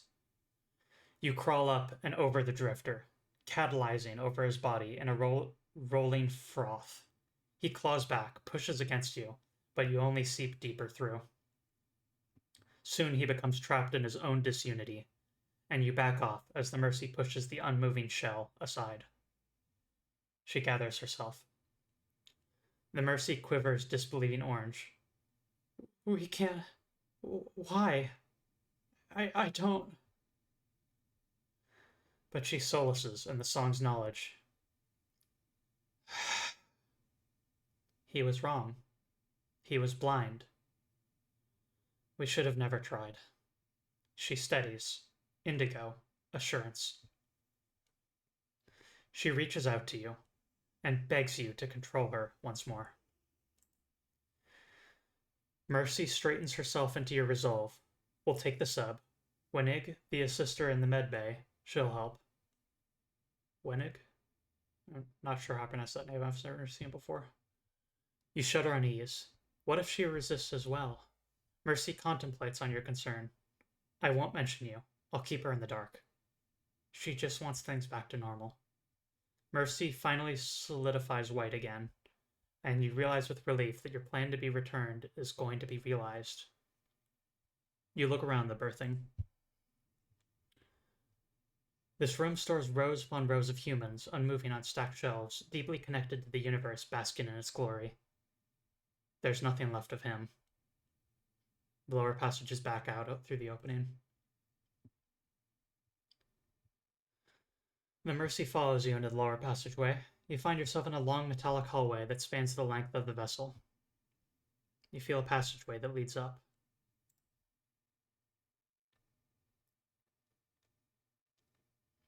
The Mercy follows you. The room still has lingering colors, but it is fairly empty.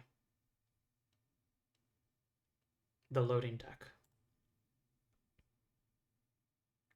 The Mercy follows you out to the loading deck, a long metallic stretch of the vessel exposed to the outside. A submersible is secured at the south end of the deck. Your solarium has been brought up here. I will note one detail that I find very nifty that I only noticed when getting this stream set up. After taking possession of the Mercy for the first time, you now know the actual technical name for each of the rooms aboard the ship. We now know it's a submersible, and we now know it's the wet lab and the mess deck. Your solarium has been brought up here. You temporarily leave the Mercy behind. You pull yourself into the solarium, enjoying filling every lattice internal structure as you close the lid snugly back on yourself. Its white internal harmonics optimally reverberate your infinite song to the full spread of the universe. The lid is perfectly flush with the base, and perfectly houses every ounce of your body as you churn within. But without being in your proper place, without the assurance against interruption, you cannot enjoy singing. You need to be returned. Infinite song. You fold. Glimpses of white bliss tempt you, but they are too fleeting and unbalanced. The solarium needs to be returned to its appointed place, to the infinite junction. You climb back out.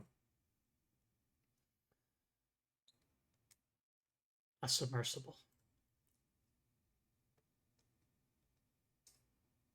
A metal empty shell waiting for humans to use it to travel down into the ocean below. It has basket, arms, and lights on its front, and propellers in its back. Go up. The Mercy follows you out to the quarterdeck. She looks to you, then to the locked medbay hatch. Well, I guess I should knock, she asks of you. I should knock. A sister responds from inside. Who? Mercy? I'm not opening this. Rosa's hurt bad, and I need to protect her. Violet smoothly wafts from the other side of the door. The Mercy entreats a sister Ethero Blue. Listen, Wenig. We need to return the cube. The Mercy soothes sweetly. It'll all be better if we just return it. But we need you to do it. You're the expert. Why all of a sudden... Oh, God. You're a monster, aren't you? That's what's wrong with your voice. You're not the real Mercy, just some shapeshifter. You just want to get in here. You just want to get us. A sister plucks a miserable orange. The Mercy trills silent surprise. She looks to you for help, for guidance. How can she convince a sister? A sister continues to argue belligerent. Where's the real Mercy? Is she dead? You help the Mercy respond.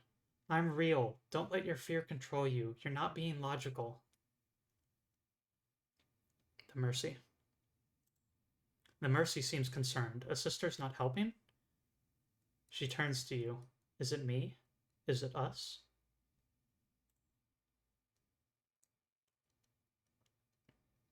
The Mercy tries again. A sister disagrees.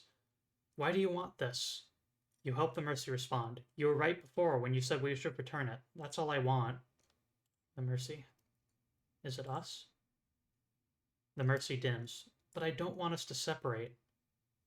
Promise it'll only be temporary? Temporary. Freed from your musically perfect direction, thoughts return to the Mercy's voice as she pleads with his sister. Please, Wenig, I know scary things are going on, but I really think working together is the way to put things right. Please. I mean, just come out and help me prepare this stupid sub. A sister hesitates. Here's the truth. Here's the Mercy's true voice. She falters. She wants to believe, but she continues to stall. I'm not sure. The Mercy elates ovoid green at the progress. You know you can make her more sure. You make your way back to the medbay through the pass-through cabinet. The Rosa drifts in disassociated colors. A sister argues back against the Mercy outside. Let me think. Just let me think. But you can see cracks in her colors. You reach into her uncertainty and will her to be...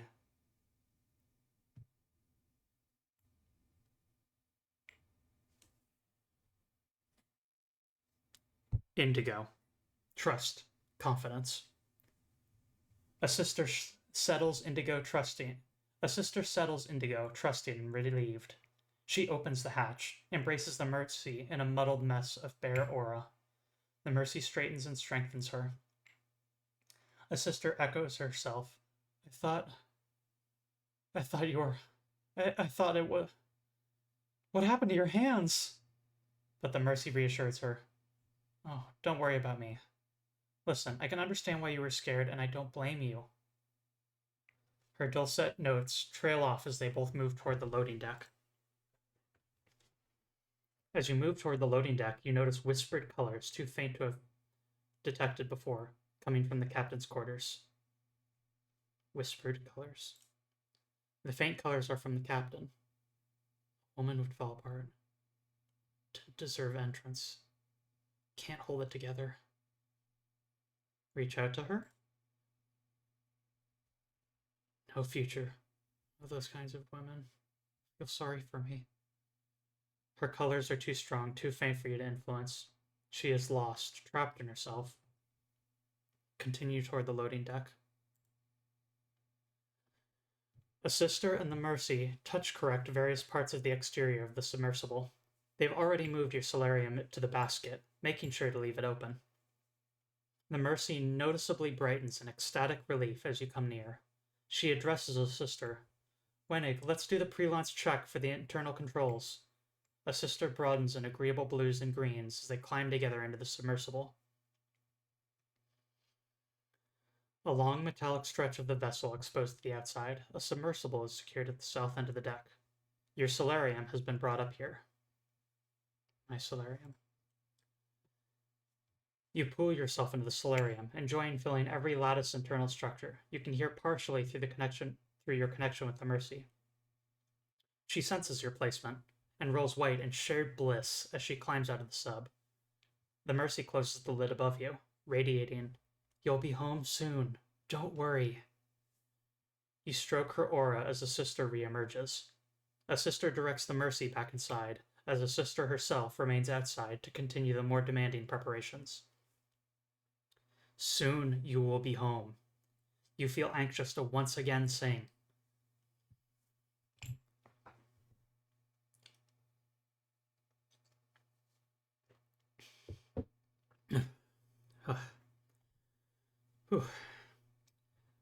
You immerse, content in the song's pattern. Spread, subduct, spread, subduct. The universe joins, but in a way that feels improper. Then you recognize why. The element echoing you is not earth, but air, and air is too fragile to support such a song as yours.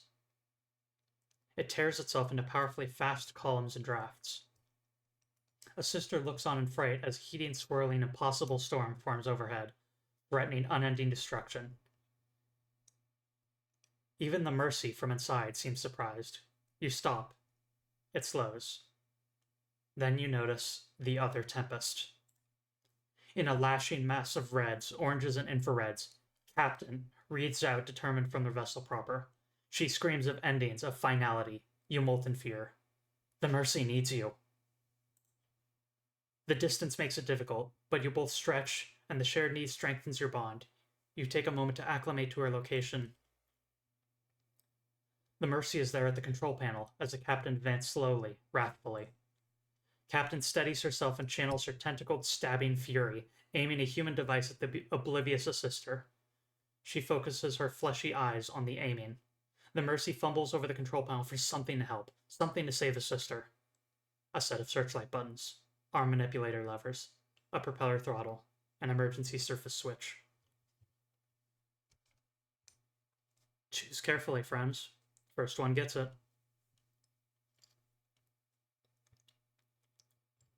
Or don't choose carefully. I can just press back and it.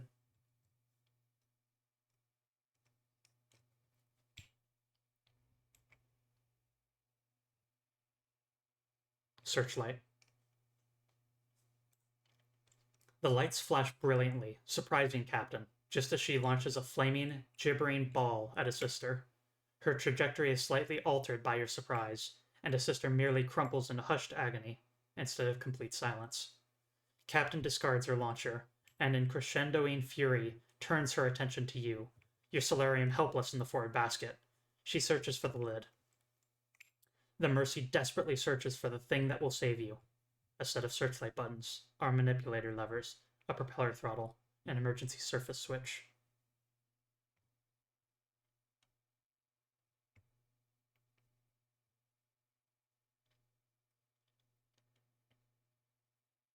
Don't be too scared to select, because again, I can undo anything. Arm levers. The arms move slowly, but with ferocious weight. Captain tries to dodge their area of command and pulls your heavy solarium out, but you manage to percuss Captain in a ringing orange din, coloring her fury brighter. Captain decides to directly address the vessel, the Mercy. She claws up the side of the hatch in a scrabbling, grabbing flurry. The Mercy blanks in anxiety, completely allowing you to use the control panel.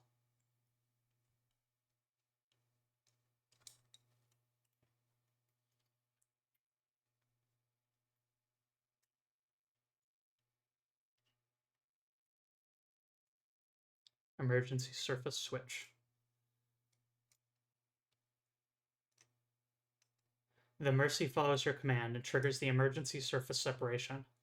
The cabin portion of the sub uncouples, propels itself upward, then smashes Colpugno against its more weighted side. The side captain was climbing. Her song ends instantly.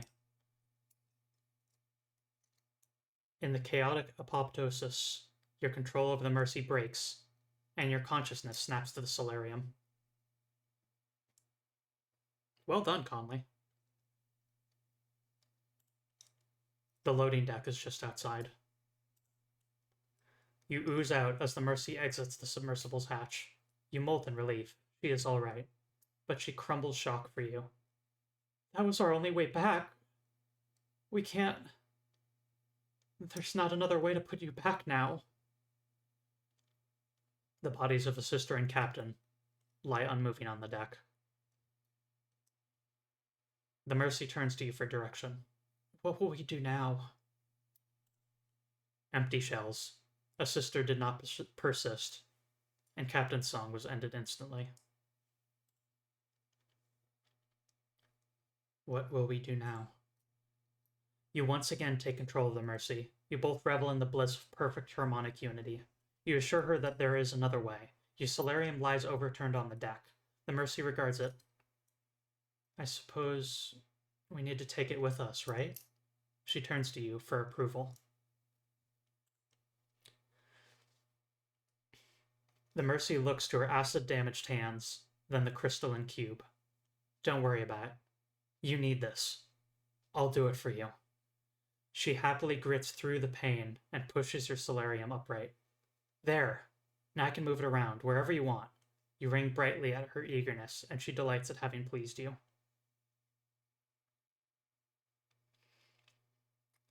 You can go into your solarium. You can also enter the submersible.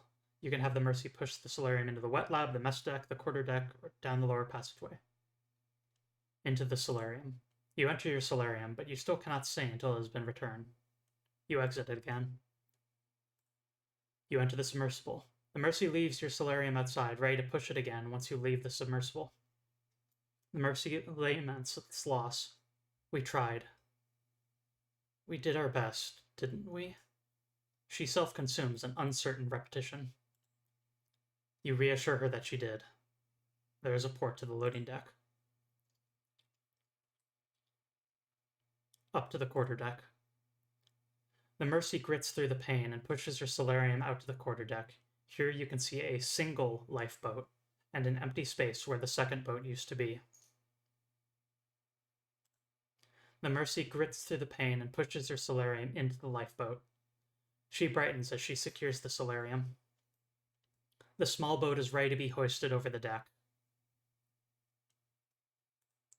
Mercy hoists everything overboard in the lifeboat via the automated crane. The mechanical dance of the winch wire hook is fascinating to observe, and soon you are floating free. Soon you are moving again.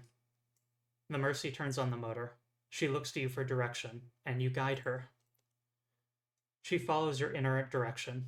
As you travel, a crack of light red appears in her otherwise symmetrical white orb.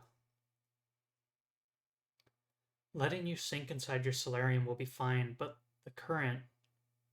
You'll drift away from where we want you to land. The Mercy turns her concerns inwards, more cracks forming. And what of me? I won't have anything when you go. I can't go back to them. They'd never understand. Never compare to this.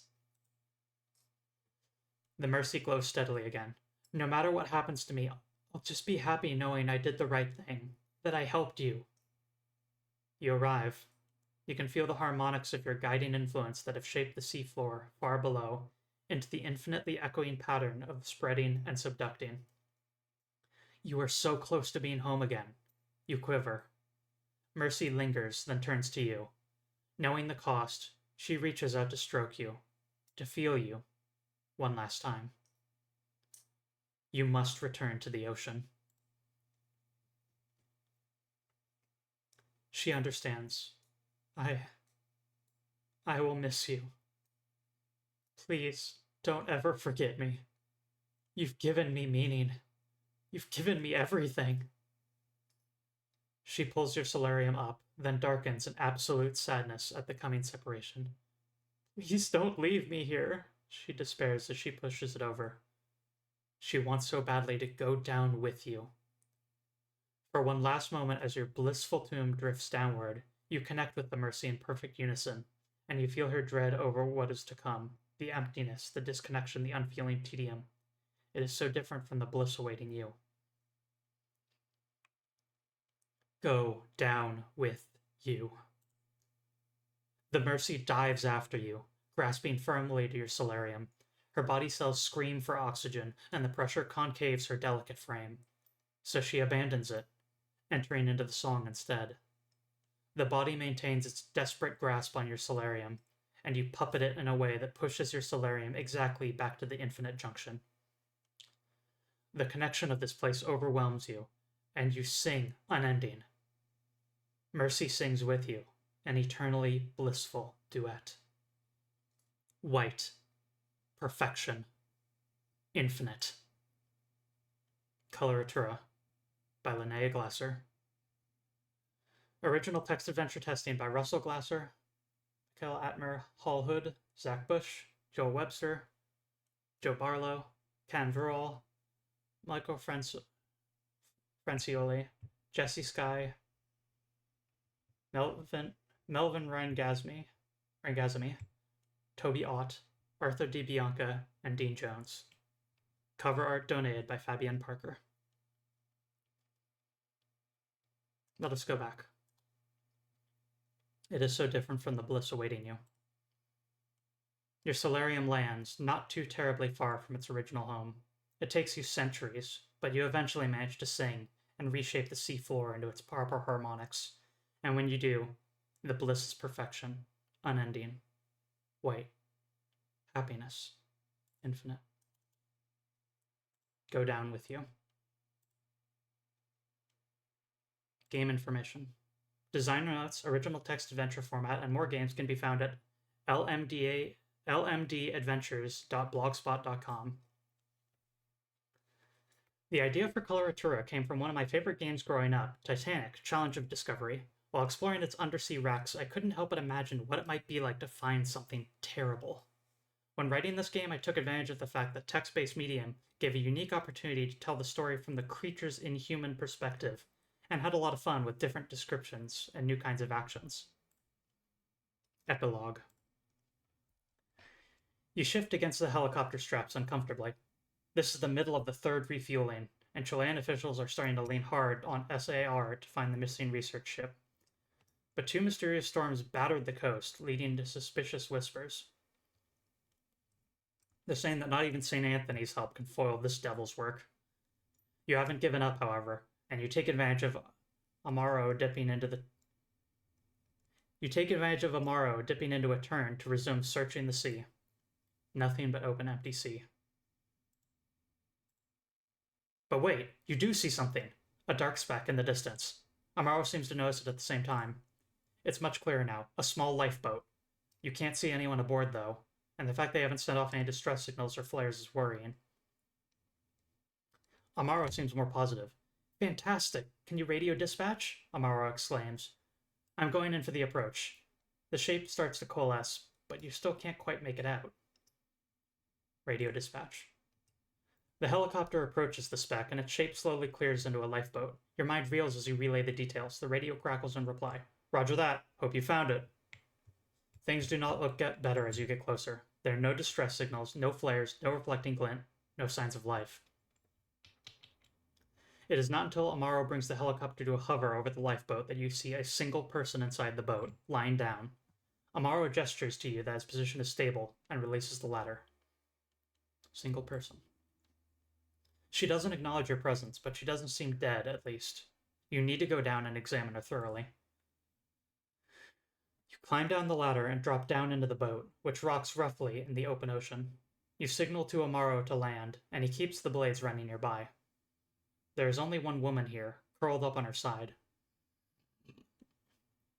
You can see that she wears the colors of Corpsman, and you grimly appreciate the irony of one medic saving another. She has something in her hands. You reach for the thing she's clutching. It's overly large kind of magnetic tape used by vessel radio system logs. She drops the tape and grabs at you, pulling you closer. She immediately rouses from her state of shock and grabs at you, pulls you closer, and speaks past you in what you recognize as English. Believe me, it was... But she trails off. Horrible, you internally punctuate, before she does finish her thought after all. Beautiful. Then she collapses. No, you scream. But you can revive her. You can save her. Beautiful. She must be delirious. She is dehydrated, hallucinating. You need to save her. You can still save her. You push against her chest with rapid, strong heaves. She does not respond. You do not relent. More time passes, and the physical exertion is catching up to you. But there is no pulse. You continue pushing against her chest and feel at least one rib crack and give way. Not uncommon. But still she does not respond. You feel your body slowing as you glance about. Where is your backup? You continue CPR procedures, but your body involuntarily slows from the exertion, and still there is no pulse. After 30 minutes, you are forced to stop from the sheer exhaustion. It's not fair. She was younger than you, you think. She didn't deserve this fate. You sit down on the boat for a second and stare off into the empty open ocean. Not even another chopper on the horizon. You pick up her tape and weigh it with your hands. She had nothing else with her. She even jettisoned her emergency supplies. She clearly thought this tape was incredibly important. You're not quite sure what you should do with it. Take it back to headquarters. You climb back up, and Amaro spits out, "Our backup got diverted. They found the main vessel." You sigh and relay the results of your revive attempts. Failure. You failed. He hits the console at your news. Devil take all, and what else? He gathers himself before speaking again. We have to report this. Amaro starts to chart the path to the mainland. You steel yourself and make the call. Dispatch is just as disappointed at the outcome, but they call you back to base to refuel and then prepare to assist with evacuating the main vessel. They apparently need to transport at least a dozen comatose survivors. They assure you that the Armada will be about shortly to run any further cleanup. The end. Coloratura by Lynnea Glasser. Alexander Brandon. Author here. Thank you for the beautiful read and wonderful insight. It's great to see someone notice the detail.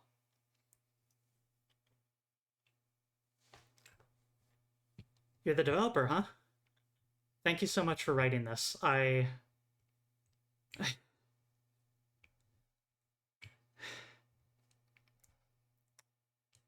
mean, you can take one look at me and you're actually El Ghost, but Twitch is making commenting difficult. Fair. Good to hear from you, and as might be very obvious from just, like, looking at how I represent myself on the internet, I quite like this type of character. And I've always been fascinated with stories that contain an opposing perspective and allow you to view through the eyes of something that has an alien logic to humanity and is absolutely the hero of their story, because after all, it is bringing perfect blissfulness to all of the blind ones, all of the drifter, and all the humans. It's just that the form that your eternal bliss that you provide is outside of the physical realm. And so the humans just can't understand that you are truly bringing them sense of beauty, even if their bodies fall apart in the process. Slimes. Slimes, slimes, slimes. Love to play as an acidic gel. Abyssal horror.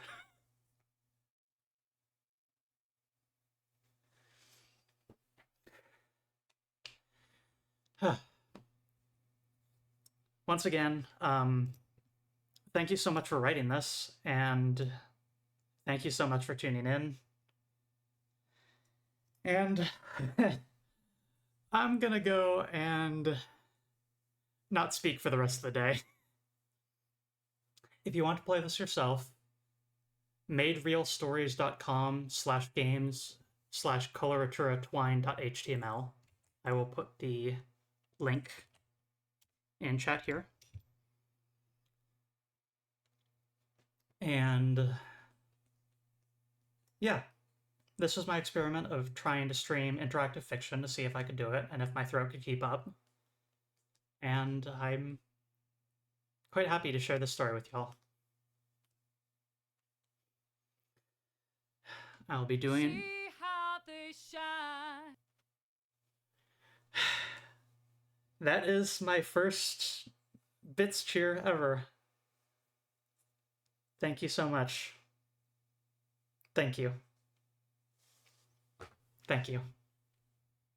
For writing the story, for attending, for cheering, for all this. Let's see if I can do my usual thing here. Following. Yes, my partner in crime, Unicids, is currently playing Mother 3.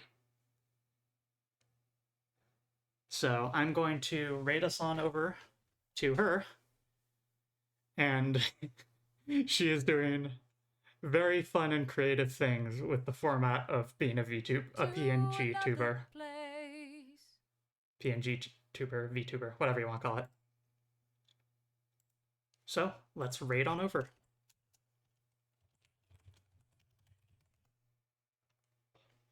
The raid has been created.